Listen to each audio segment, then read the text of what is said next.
Asia Pacific Report on Sabahul Muslim. Joining us this morning for the Asia Pacific Report is Debbie Stodard, and she is going to be talking about the Myanmar elections. So, Debbie Stodard is a veteran Malaysian activist who has spent more than 4 decades reporting and teaching and defending human rights around the world. Today, she will be talking to us about Myanmar's planned elections, and this has been widely described as a sham and what this means for the people of Myanmar and the region. Debbie, thank you very much for your time and welcome to Radio Islam International. Thank you. Glad to be here. It's a pleasure indeed.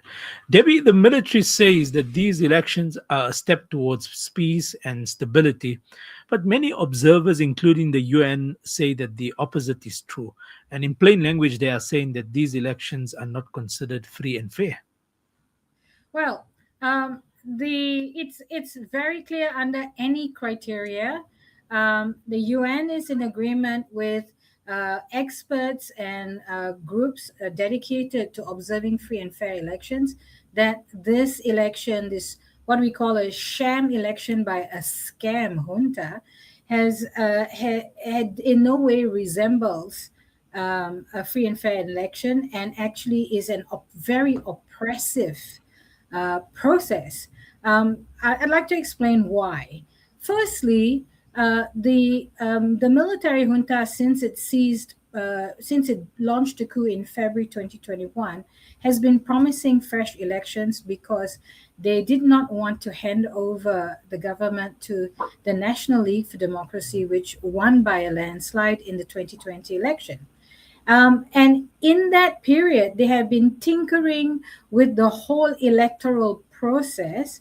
They replaced the election commission, changed the laws, and basically gerrymandered the situation to have a mix of first past the post and proportional representation to ensure that the parliament will be full, even though elections voting will be held only in about half the country, because the junta does not have territorial control over half the country. So in the areas under their control, they've actually organized it in such a way that even if there's voting in 30% of the country, they still have a full parliament under their control.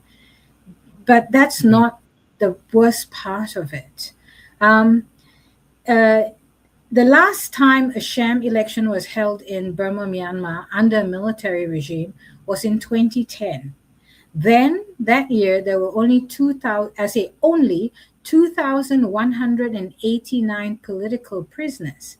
At the moment, there are 22,656 political prisoners in the country, which is more than 1,000% of the prisoners in the last sham election.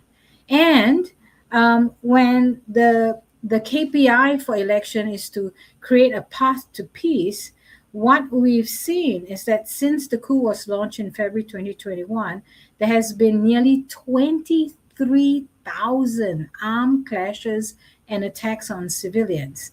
In November 2025 alone, there were nearly 600 incidents, which includes airstrikes, artillery attacks, arson and raiding of villages, compared with 35 incidents in February 2021, which is the first month of the coup. Just in December alone, there have been 2 massacres. On December 5th, the military launched 500-pound bombs on a tea shop, which killed 18 farmers who were watching a football match. It was a Friday evening after they'd been harvesting rice, and they were brutally killed in this attack, which didn't have any military value whatsoever.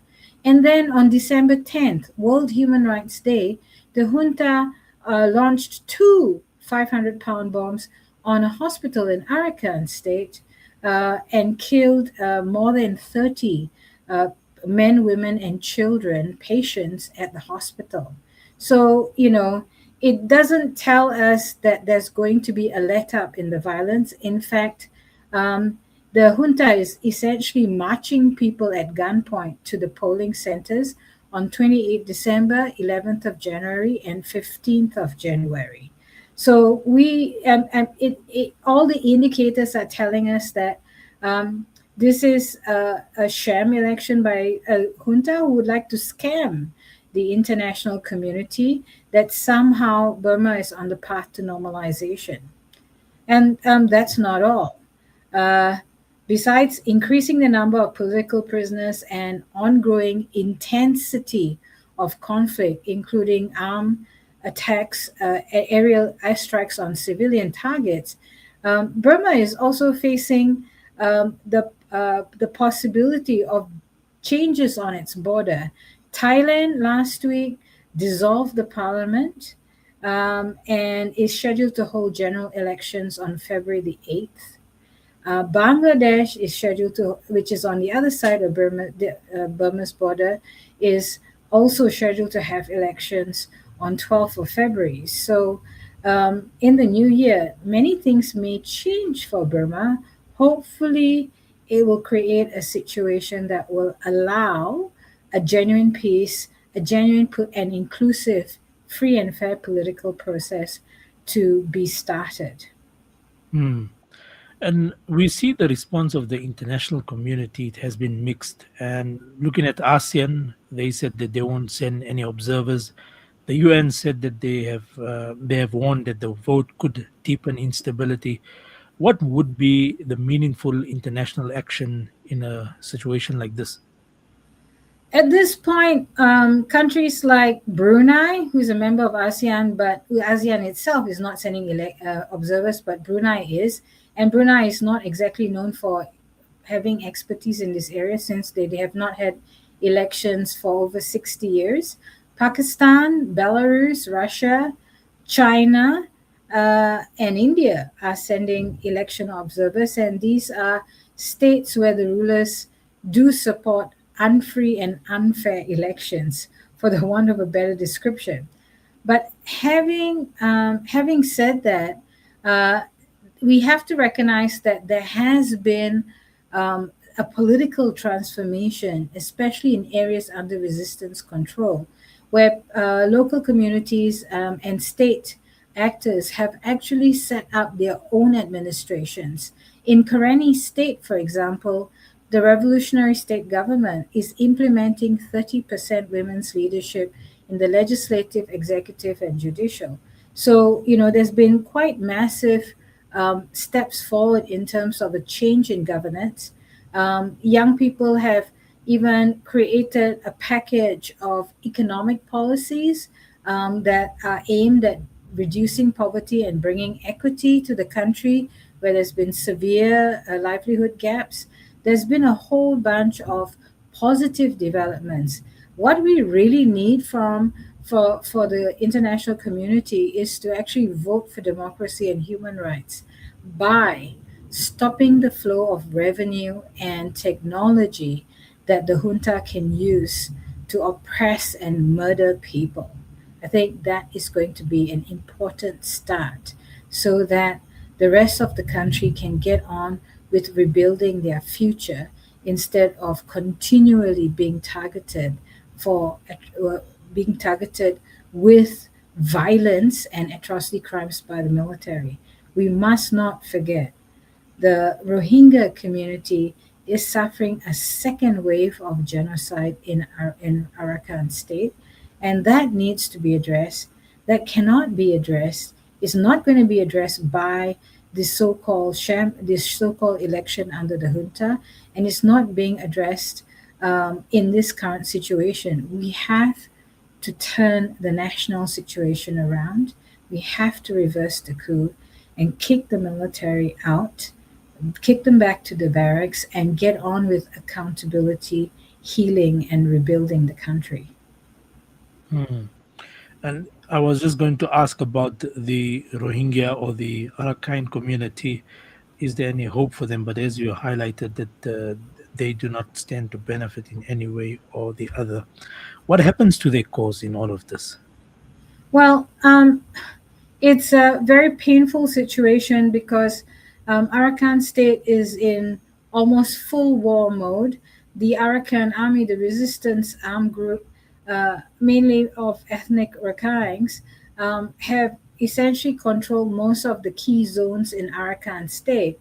But the military junta then made a deal with some elements of the Rohingya community to recruit them into junta army forcibly, or some of them, many of them were forced by the Rohingya armed group, ARSA, to join the military junta. And at the same time, the Arakan army then decided to forcibly conscript Rohingya men who are still in the state. So Rohingya are being forced to join armies on both sides of the conflict, on opposing sides of the conflict, and basically being forced to kill each other. And this is something quite shocking, because atrocities against Rohingya are now being committed by both the resistance Arakan army and the military junta. And this has already been denounced by the UN and various international human rights community.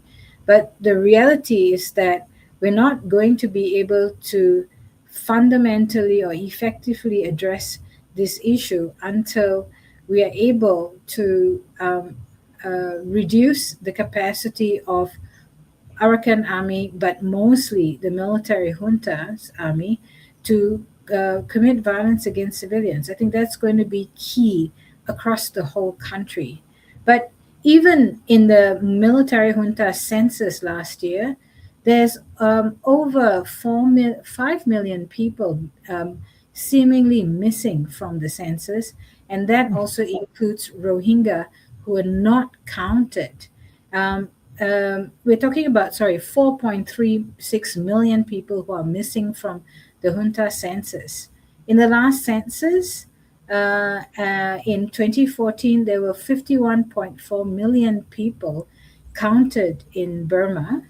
But if we follow the average annual population growth rate in this region, which is 0.8%, there should be about 55.6 million people in Myanmar, but the military only counted 51.3 million. And what they counted was actually a reduction in the population from the census made 11 years ago. So something is really missing. And on top of that, the military junta rebranded itself from the State Administrative Council to the State Security and Peace Commission. They suspended the state of emergency in July and instead imposed martial law on 63 townships where people are not allowed to vote and where it has become a war zone for civilians. And they've been destroying vehicles bringing food and medical supplies into resistance control areas. So they've literally been trying to kill off the opposition. But worse still, I mean, this is going to be heartbreaking.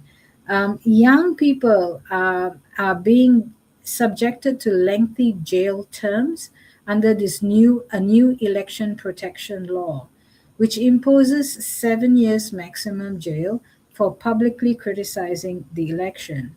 About 3 weeks ago, 3 young men were sentenced to 49. Two of them were sentenced to 49 years jail, and one was sentenced to 42 years jail simply for distributing leaflets criticizing the election. So it's 7 years on one count, and these 2 young men was found guilty of 7 counts. So they had 49 years jail, and another young man was charged with 6 counts. So he was sentenced to 42 years jail. So people are being sentenced to incredibly long terms for very simple dissent. Debbie, thank you very much for your time this morning, for that insightful discussion. We really appreciate it. You're welcome. Take care. Thank you. Bye-bye.